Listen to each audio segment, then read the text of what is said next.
Olá, estamos aqui em mais um Nutrim Time, o último para fechar o ganepão.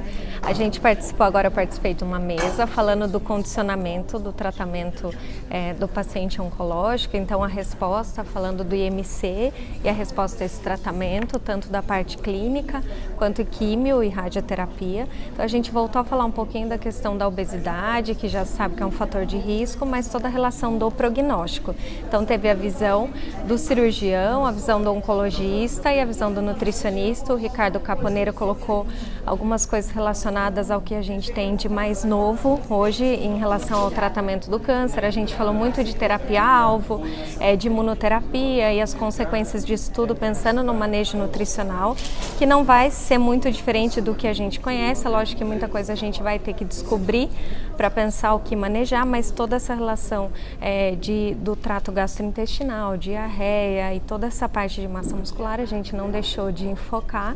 Eu trouxe um pouco nessa questão do condicionamento, a relação do IMC, o meu ponto de vista como nutricionista. Eu acho que o mais importante, que é congruente com algumas opiniões e artigos, é a relação muito mais da massa muscular, e que às vezes a gente olhando o IMC, a gente não consegue entender, se eu só olhar o IMC, eu não consigo entender a composição corporal desse paciente.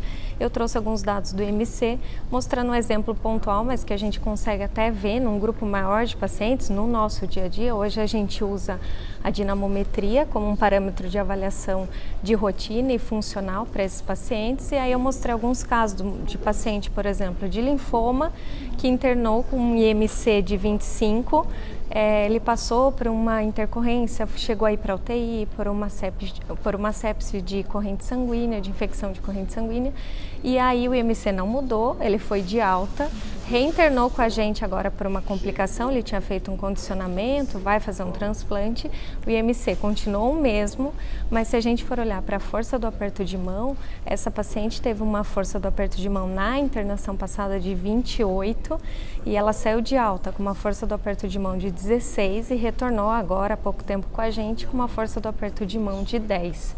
Então a gente vê o quanto isso impacta, independente do IMC, que não mudou, mas o quanto isso impacta na composição, nessa avaliação da funcionalidade. E aí eu terminei um pouco brincando com a questão que a Maria Cristina Gonzalez, que é uma defensora disso, no último artigo que ela publicou, com outros pesquisadores, falando até de uma forma engraçada do enterro do IMC, porque ele acaba não trazendo não soma muito na nossa avaliação, principalmente individual, para eu olhar para esse paciente.